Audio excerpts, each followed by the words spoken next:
Prompt engineering is not dead. In fact, it is alive and well.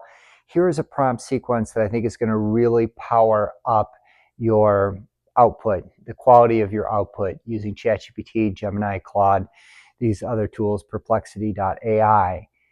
The first thing that you want to do is really focus in on intent. What is your intent? What is the end zone that you're trying to get into? Where do you want to end up? And that context is going to be really important for the AI tool.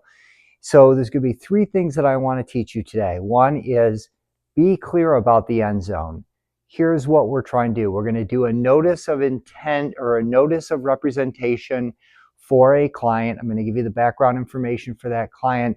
We're going to draft this notice of representation, but before we begin, I want to give you some background information. So step one is, what is your intent? I'm going to do a notice of representation. Step two is to now dial back the AI by saying, I don't need you to do anything yet. I'm just going to give you some background information and context so you could upload some of that information. You are then going to tell it specifically to ask you questions. Before we begin any drafting, I want you to ask me any questions you might have that'll help us prepare for the drafting exercise, right? So you've given it the end zone. You've told it to hold off on any work.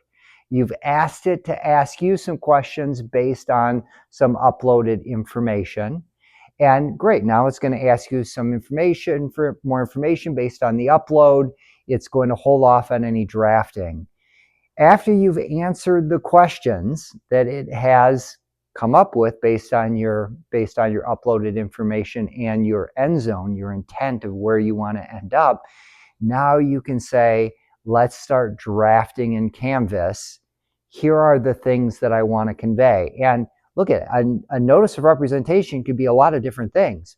So you have to put guardrails on that notice. I don't want you to get very specific about the causes of action. I do want you to remind them about our prior communication to preserve evidence.